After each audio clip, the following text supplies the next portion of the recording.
നടന്ന സംഭവം താങ്കളുടെ ശ്രദ്ധയിൽപ്പെട്ട് കാണും.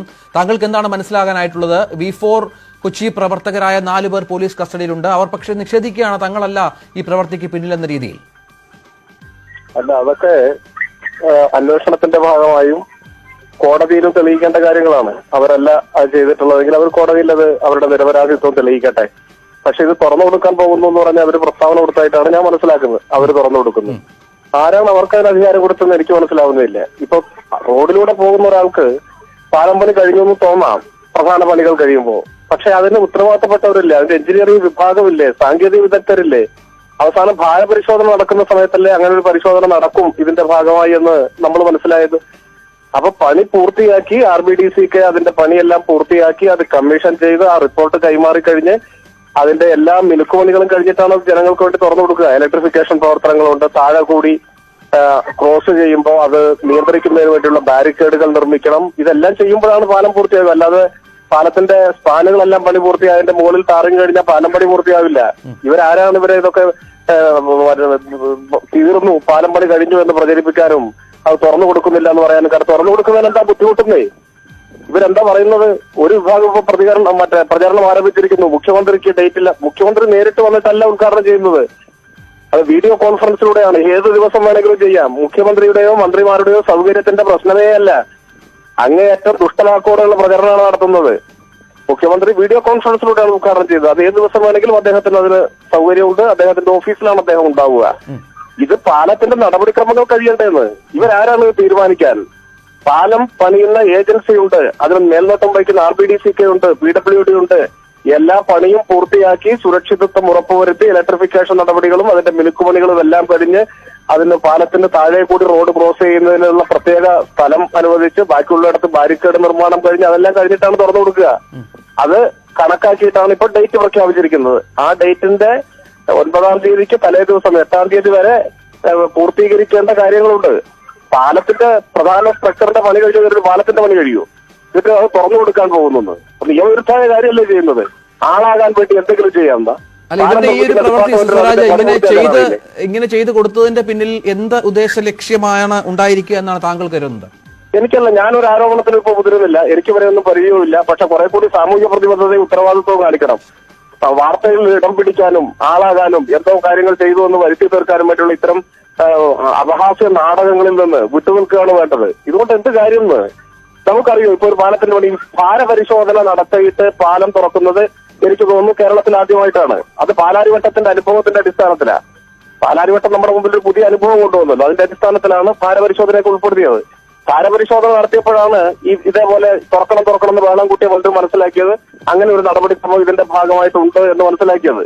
അപ്പൊ കാര്യങ്ങൾ ശരിയാവണ്ണം മനസ്സിലാക്കാതെ അന്വേഷിക്കാതെ ഇതേപോലെ ജനങ്ങളെ കബളിപ്പിക്കാനും തെറ്റിദ്ധരിപ്പിക്കാനും വാർത്തയിൽ ഇടം പിടിക്കാനും മറ്റു പല ലക്ഷ്യങ്ങളും കാണുമായിരിക്കും. അത് അവരാണ് വിശദീകരിക്കേണ്ടത്. ഇവിടെ കുറെ ആളുകൾ പാലം തുറക്കാൻ വന്നിരിക്കുന്നു. അതിനൊക്കെ ഉത്തരവാദിത്തപ്പെട്ട നടപടിക്രമങ്ങളെല്ലാം പൂർത്തീകരിച്ച് അതിന്റെ ഉദ്ഘാടനം നടത്താൻ എല്ലാം തീയതി വരെ സമയം വരെ നിശ്ചയിച്ച് അതുപോലത്തെ നടപടികൾ മുൻപോട്ട് നീങ്ങിക്കൊണ്ടിരിക്കുകയാണ്. അതെല്ലാം പ്രഖ്യാപിച്ചിട്ട് തരച്ചിടില്ല എന്നാണ് പണി പൂർത്തീകരിച്ച് പാലം തുറന്നു കൊടുക്കുക എന്ന് പറഞ്ഞിട്ടില്ലെങ്കിൽ ഒരു അനിശ്ചിതത്വം ഉണ്ട് എന്ന് വേണമെങ്കിൽ പറയാം. ഇതെന്നൊന്നും അറിയില്ല എന്ന് പറയാം. ആ സാഹചര്യം പോലും ഇപ്പോ ഇല്ലല്ലോ. അതെല്ലാം കഴിഞ്ഞല്ലോ. നിങ്ങൾ കുണ്ടന്നൂർ നോക്കൂ, ദ്രുതഗതിയിൽ അതിന്റെ അവസാനവട്ട പണികൾ നടക്കുകയാണ്. പാലത്തിന്റെ താഴെ ചെയ്യേണ്ട പണികൾ നടക്കുകയാണ്. ഇതാണ് സാഹചര്യം. എനിക്കത് വളരെ നിർഭാഗ്യകരമായി പോയി. ഏതായിരുന്നാലും വിദ്യാസമ്പന്നരായിട്ടുള്ളവരും സമൂഹത്തോട് പ്രതിബദ്ധതയുള്ളവരും ജനങ്ങളെ തെറ്റിദ്ധരിപ്പിക്കുന്ന ഇത്തരം അപഹാസ്യ നാടകങ്ങളിൽ നിന്ന് പിന്മാറുകയാണ് വേണ്ടത്. അത് മാത്രമേ പറയാനുള്ളൂ.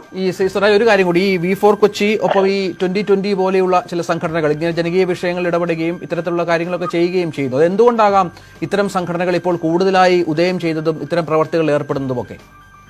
അത് പല കാലത്തും അങ്ങനെ ഉണ്ടായിട്ടുണ്ട്. ആരോടും പ്രതിബദ്ധതയില്ലാത്തവരല്ലേ ഇവരൊക്കെ? അരാഷ്ട്രീയവാദികളുടെ കൂട്ടമല്ലേ? ഇവരുടെ മുദ്രാവാക്യം എന്താണ്? ഇവർക്കൊരു മാനിഫെസ്റ്റോ ഉണ്ടോ? ഇവർക്കൊരു ഭരണഘടനയുണ്ടോ? ഇവർക്കൊരു പരിപാടി ഉണ്ടോ? ഇവർക്കൊരു പ്രവർത്തന പരിപ്രേക്ഷ്യമുണ്ടോ? ആ സംഘടന എങ്ങനെ പ്രവർത്തിക്കുന്നുവെന്നും എങ്ങനെയാണ് അവരുടെ സംഘടനാ നടപടിക്രമങ്ങളെന്നും എങ്ങനെയാണ് ഭാരവാഹികളെ തെരഞ്ഞെടുക്കുന്നതെന്നും മെമ്പർഷിപ്പിന്റെ മാനദണ്ഡം എന്താണെന്നും അവർക്ക് തെരഞ്ഞെടുപ്പ് കമ്മീഷനിൽ രജിസ്ട്രേഷൻ ഉണ്ടോ? ഇത്തരം കാര്യങ്ങളെ കുറിച്ച് ചോദിച്ചാൽ ആർക്കാണ്? ഇതൊരാൾക്കൂട്ടമാണ്.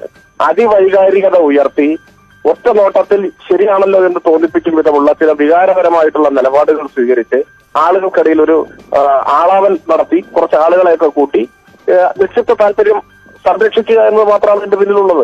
അതല്ലാതെ എന്തെങ്കിലും ഉത്തരവാദിത്വമോ കൂട്ടുത്തരവാദിത്വമോ ഇവർക്കുണ്ടോ? ഇവർ അക്കൗണ്ടബിൾ ആണോ? എനിക്ക് ഇത്തരത്തിലുള്ള അരാഷ്ട്രീയ സംഘങ്ങളോട് യാതൊരു താല്പര്യവുമില്ല. അത്തരം അരാഷ്ട്രീയ സംഘങ്ങൾ നമ്മുടെ ജനാധിപത്യ ബോധത്തെ തകർക്കാൻ ലക്ഷ്യം വെച്ചുകൊണ്ടുള്ളതാണ്. പലതിന്റെയും പിന്നിൽ വലിയ ഫണ്ടിങ് ഉൾപ്പെടെയുണ്ട്. അതെല്ലാം എനിക്ക് തോന്നുന്നു ചിലതെല്ലാം ഇപ്പോൾ തന്നെ പുറത്തു വന്നിട്ടുണ്ട്. ഇപ്പൊ പഞ്ചായത്ത് മെമ്പർമാർക്ക് ശമ്പളം കൊടുക്കുന്ന പരിപാടി നമ്മൾ പുതുതായിട്ട് കേട്ടല്ലോ. അവിഹിതമായി അങ്ങനെ പണം പറ്റുന്നത് കൈക്കൂലിയാണ്. പൊതുപ്രവർത്തകർ അങ്ങനെ പണം കൈപ്പറ്റാൻ പാടില്ലാത്തതാണ്. അതുൾപ്പെടെ ഇപ്പോൾ പുറത്തു വന്നിട്ടിരിക്കുന്നു. ഒരു ഗ്രാമപഞ്ചായത്തിലെ വിവരം പുറത്തു വന്നല്ലോ. ഗ്രാമപഞ്ചായത്ത് മെമ്പർമാർ കമ്പനി മുതലാളിയുടെ ശമ്പളം വാങ്ങുകയാണ്. ഇതാണ് ഇവർ വലിയ ആദർശം പ്രസംഗിക്കുന്നത്. അപ്പൊ ഇങ്ങനെയുള്ള കാര്യങ്ങളെല്ലാം വഴിയെ പുറത്തു വരും. ഇവരുടെ താല്പര്യം, ഇവരുടെ പിന്നിൽ ചരട് വലിക്കുന്ന ശക്തികളും എല്ലാം ഇന്നല്ലെങ്കിൽ നാളെ ജനങ്ങളുടെ മുൻപാകെ വരുമെന്ന കാര്യത്തിൽ ഒരു സംശയവും എനിക്കില്ല. ശ്രീ ജോൺ ജേക്കബ്, മറുപടി ഉണ്ടോ MLA-യുടെ ആരോപണങ്ങൾക്ക്? MLA പറഞ്ഞ രാഷ്ട്രീയവാദികൾ എന്ന് പറയുന്നത് ഞങ്ങളല്ല. ഞങ്ങളിവിടെ യഥാർത്ഥമായ ജനങ്ങൾക്ക് വേണ്ടി സാമൂഹ്യ പ്രവർത്തനം ചെയ്യണമെന്ന് പറയുന്ന ആവശ്യക്കാരാണ്. ജനങ്ങളുടെ കൊച്ചി നഗരത്തിലേക്ക് തന്നെ തിരിഞ്ഞു നോക്കാനാണ് ഞങ്ങൾ പറഞ്ഞു. കഴിഞ്ഞ ഇലക്ഷനില് മാലിന്യം മൂടിയ കൊച്ചി, അടിസ്ഥാന സൗകര്യങ്ങളുണ്ടോ? ഇവിടെ വെള്ളക്കെട്ട്, വെള്ളം പൊങ്ങുമ്പോ ഇവിടെ ആരുണ്ട്? ഇപ്പൊ കഴിഞ്ഞ പോലെ ഇടക്കാല തെരഞ്ഞെടുപ്പിൽ നമ്മുടെ MLA, കൊച്ചിയിലെ ഇപ്പോഴത്തെ MLA PND കോളനി പോയി കണ്ടായിരുന്നു വെള്ളം പൊങ്ങിന്ന്. ഇന്ന് ഇതേ മാധ്യമങ്ങൾ കൊച്ചിയിലെ PND കോളനി ഏരിയത്തിൽ വെള്ളം കയറുന്നുണ്ട്. എന്ത് നടപടിയെടുത്തു? വർഷം മുമ്പായാലും ഞങ്ങൾ ഇതിനൊക്കെയാണ് ചോദ്യം ചെയ്യുന്നത്. അല്ലാതെ ഞങ്ങൾ ഈ എന്നിട്ട് വേറെ ഒന്നിന്റെ അല്ല. ഞങ്ങൾ പാലം തുറക്കണം എന്ന് പറഞ്ഞത് രാഷ്ട്രീയപരമായിട്ട് എന്താണ് ഞങ്ങൾ പറഞ്ഞത്? പാലം തുറന്ന് ജനങ്ങളുടെ ബുദ്ധിമുട്ട് അവസാനിപ്പിക്കണം. അല്ലാതെ ഇവിടെ അരാഷ്ട്രീയ വാദമൊന്നും ഞങ്ങൾ നടത്തുന്നില്ല. ഞങ്ങൾ നടത്തുന്നത് വളരെ ക്ലിയർ ആണ്. ജനങ്ങൾക്ക്, സാധാരണക്കാരന് ബുദ്ധിമുട്ടില്ലാതെ അവന്റെ കാര്യങ്ങൾ കൃത്യമായി കിട്ടണം. അവന്റെ ഒരു അപേക്ഷയ്ക്ക് വേണ്ടി ഓൺലൈൻ സേവനം ഇല്ലാത്ത കൊച്ചിൻ കോർപ്പറേഷനിൽ കയറി ക്യൂ നിൽക്കാൻ പാടില്ല. ഇതൊക്കെയാണ് ഞങ്ങൾ കഴിഞ്ഞ ഇലക്ഷനിൽ തദ്ദേശ തെരഞ്ഞെടുപ്പിൽ പറഞ്ഞത്. അതൊക്കെ വളരെ കൃത്യമായി ഞങ്ങൾക്ക് ഞങ്ങൾ വ്യക്തമായ നയപരിപാടികളോടുകൂടി തന്നെ വന്നേക്കണം. ഞങ്ങളൊരു സ്ട്രക്ചർ ഇല്ലാത്തതോ ഒന്നുമല്ല. മെമ്പർഷിപ്പിനൊക്കെ മാനദണ്ഡങ്ങളുണ്ടോ? ആരൊക്കെയാണ് കൃത്യമായി മാനദണ്ഡമുണ്ട്. മെമ്പർഷിപ്പിന് മാനദണ്ഡമുണ്ട്. ഞങ്ങൾ ഇതിന് ഓരോ മണ്ഡലം തരത്തിലുള്ള കമ്മിറ്റികൾ രൂപീകരിച്ചു തുടങ്ങിയപ്പോ ഇപ്പൊ ഞങ്ങൾ ചെയ്തത് വളരെ കാരണം ഞങ്ങൾ കഴിഞ്ഞ 4-5 മാസമായിട്ടുള്ള ഈ പ്രസ്ഥാനമായിട്ട് കൃത്യമായ ഒരു സെക്ടർ ഉണ്ടാക്കി വരുന്നത്. ഇത് 60-70 വർഷം പഴക്കമുള്ള പാർട്ടികളുടെ സെക്ടർ ഇല്ല എന്ന് പറയുന്നത് തെറ്റല്ലേ? ഞങ്ങൾ വരുന്നത് ഞങ്ങളുടെ കറക്റ്റ് ആയിട്ട് വരട്ടെ. ഞങ്ങൾ ഓരോ മേഖലയിലും എറണാകുളം മണ്ഡലത്തിൽ ഇതായി 4 മണ്ഡലങ്ങൾ മണ്ഡലം ചീഫ് കോർഡിനേറ്റർമാരെ ഞങ്ങൾ തീരുമാനിച്ചു കഴിഞ്ഞു. അതിന് ഓരോ സ്ഥലങ്ങളിൽ നിന്ന് ഞങ്ങൾ തുടങ്ങി വരട്ടെ. അതിന് മുമ്പ് അരാഷ്ട്രീയവാദികളാന്ന് പറയില്ല. ഞങ്ങൾ പറയുന്നത് സാധാരണക്കാരന് നീതി ലഭ്യമാക്കണമെന്നല്ലേ പറഞ്ഞത്. സ്വരാജ്, അതെ, ഈ വാദഗതികൾ തന്നെയാണ് ഞാൻ പറഞ്ഞത്. ഇവരിപ്പോ തദ്ദേശ തെരഞ്ഞെടുപ്പിൽ കുറെ സ്ഥലത്ത് മത്സരിച്ചല്ലോ. ഇവർ പറയുന്നത് സാധാരണക്കാരുടെ താല്പര്യമാണ് ഇവർ സംരക്ഷിക്കുന്നത്. സാധാരണക്കാർ മുഴുവൻ ഇവരുടെ പിന്നിൽ അണിനിരന്നോ? ഏത് സാധാരണക്കാരുടെ പിന്തുണയാണ് ഇവർക്ക് ഉണ്ടായിരുന്നത്? ഓരോ ആളുകളുടെയും വ്യക്തിപരമായിട്ടുള്ള ചില സ്വാധീനങ്ങളും മറ്റു തരത്തിലുള്ള ജനാധിപത്യത്തെ നിരക്കാത്ത ചില രീതികളും വെച്ചിട്ട് വല്ല ചില്ലറ വോട്ടുകളും കിട്ടിയതല്ലാതെ സാധാരണക്കാർ ഇവരെ തെരഞ്ഞെടുത്തോ? കൊച്ചിയിൽ ഈ പറയുന്ന പ്രശ്നങ്ങളുണ്ട്, അത് പരിഹരിക്കേണ്ടതുമാണ്. അത് പരിഹരിക്കാനുള്ള ഒരു ഭരണസമിതി ഇപ്പോൾ അവിടെ വന്നിട്ടുണ്ട്. ഞങ്ങൾ ഈ വിമർശനങ്ങൾ ഉയർത്തിയിട്ടുള്ളതാണല്ലോ. ഇവിടെ നമ്മുടെ മുമ്പിലുള്ള പ്രശ്നം ഇപ്പൊ പാലം തുറന്നതല്ലേ, അതിനെക്കുറിച്ച് പറ. പാലത്തിന്റെ പണി എവിടെ വരെയായി ഇവർക്കറിയുമോ? ഇവരാരോട് അന്വേഷിച്ചു? എന്തൊക്കെ പണികൾ ബാക്കിയുണ്ടെന്ന് ഇവർക്കറിയോ? അല്ല, നിങ്ങൾ പറയാൻ സമയത്ത് ഉദ്ഘാടനം ചെയ്യും. പറയട്ടെ, 9-ാം തീയതി ഉദ്ഘാടനം ചെയ്യുന്നത് 9-ാം തീയതിയോട് കൂടിയ പാലം തുറന്നു കൊടുക്കാൻ സാധിക്കൂ. നിങ്ങളെ തുറന്നു കൊടുക്കും. ഞങ്ങളും എന്താണ് പറഞ്ഞത്? ഞങ്ങൾ 31-ാം തീയതി പ്രതിഷേധത്തിന് ശേഷം 9-ാം തീയതി വന്നതിന് ഞങ്ങൾ അതിനെ അനുകൂലിക്കുന്നു. ഞങ്ങൾ അത് കഴിഞ്ഞിട്ടേ ഞങ്ങൾ പ്രതികരണത്തിന് പറയൂ. അല്ല, അദ്ദേഹത്തിനോട് പ്രാഥമിക ജനാധിപത്യ മര്യാദ അദ്ദേഹത്തിനില്ല. അദ്ദേഹം സംസാരിച്ചപ്പോൾ ഞാൻ ഇടപെട്ടിട്ടില്ല. ഞാൻ സംസാരിക്കുന്നത് പൂർത്തീകരിക്കാൻ അനുവദിക്കുക എന്ന് പറയുന്നത് ജനാധിപത്യത്തിന്റെ ബാലപാഠമാണ്. മനസ്സിലായില്ല? അത് സഹിഷ്ണുത വേണം. വികാരാവേശം കൊണ്ടിട്ട് കാര്യമില്ല. നമ്മളിവിടെ ചർച്ച ചെയ്യുന്നത് പണി പൂർത്തിയായി അവസാനവട്ട മിനുക്കുപണികൾ നടക്കുന്ന ഘട്ടത്തിൽ രാത്രി അനധികൃതമായിട്ട് പാലം തുറന്നു കൊടുത്തു. അതാണ് നമ്മൾ ചർച്ച ചെയ്യുന്നത്. അതാണ് വിഷയം. അതിൽ ഇവരല്ല ചെയ്തതെന്നാണെങ്കിൽ അതവർ തെളിയിക്കട്ടെ, അന്വേഷണത്തിൽ പുറത്തു വരട്ടെ. ഞാൻ അവരെ കുറ്റം ചാർത്താനൊന്നും ശ്രമിച്ചില്ല. പക്ഷെ അവര് തുറന്നു കൊടുക്കാൻ പോകുന്നു എന്ന് പറഞ്ഞിട്ട് വലിയ പ്രചാരവേല നടത്തിയിരുന്നു. അതാണ് ഞാൻ പറഞ്ഞത്. നമ്മൾ റോഡിലൂടെ പോകുമ്പോ പാലത്തിന്റെ പണിയെല്ലാം കഴിഞ്ഞല്ലോ എന്ന് തോന്നാം നമുക്ക്. പക്ഷെ പാലത്തിന് പണികൾ പലതുമുണ്ട്. അതിന്റെ ഇലക്ട്രിഫിക്കേഷൻ നടപടികൾ പൂർത്തീകരിക്കണം. അതിന് പാലത്തിന് താഴെ കൂടി ആളുകൾ ക്രോസ് ചെയ്യുന്നത് നിയന്ത്രിച്ചുകൊണ്ട് ബാരിക്കേഡുകൾ സ്ഥാപിക്കണം. അങ്ങനെയുള്ള എന്തെല്ലാം മിനുക്കുപണികൾ പൂർത്തീകരിക്കാനുണ്ട്. ഇപ്പൊ ഞാൻ ചോദിക്കട്ടെ, പാലത്തിന്റെ പണി നീണ്ടു പോയി എന്ന് പറഞ്ഞു. കുറച്ച് സമയം കൂടുതലെടുത്ത് എന്താണെന്ന് ഇവർക്കറിയോ? മാസ്റ്റിക് ഹൗസ്ഫോൾട്ട് എന്ന് പറയുന്ന ഒരു സംവിധാനമുണ്ട്, ഒരു പുതിയ നിർമ്മാണ സങ്കേതം. പാലത്തിന്റെ ഉപരിതലം ബലപ്പെടുത്താൻ അതാണ് ഈ 2 പാലങ്ങളും ചെയ്തിട്ടുള്ളത്. കേരളത്തിൽ മുൻപ് അങ്ങനെ ഒരുപാട് ചെയ്ത് പരിചയമില്ല. അത് മാനുവലായ ഒരു ലേബറാണ്. കോൺക്രീറ്റിന്റെ പ്രത്യേക മിശ്രിതം 200 ഡിഗ്രിയിൽ ചൂടാക്കി അത് ഈ പാലത്തിന്റെ ഉപരിതലത്തിൽ 1 ഇഞ്ചിലധികം കനത്തിൽ തേച്ച് പിടിപ്പിച്ചാണ്. അത് കൈകൊണ്ട് മാത്രം ചെയ്യാൻ പറ്റുന്ന ജോലിയാണ്. ഇങ്ങനെയുള്ള ജോലികളൊക്കെ ചെയ്തത് ബലപ്പെടുത്തിയിട്ടാണ് പാലം തുറക്കുന്നത്.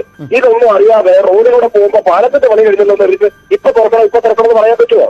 ശരി, 9-ാം തീയതിക്കുള്ളിലേ ഇതിന്റെ പണികൾ പൂർത്തീകരിക്കാൻ സാധിക്കൂ. ശരി, ആ 9-ാം തീയതിക്കുള്ളിൽ എല്ലാം തീർത്ത് തുറന്നു കൊടുക്കാൻ തീരുമാനിച്ചു. അതിന്റെ പരിപാടിയും തയ്യാറായി കഴിയുമ്പോ ഇങ്ങനെ തുറന്നു കൊടുക്കുന്നു പറയുന്നത് എന്ത് സാമൂഹിക പ്രതിബദ്ധതയാണ്? സർ, നന്ദി. അതാണ്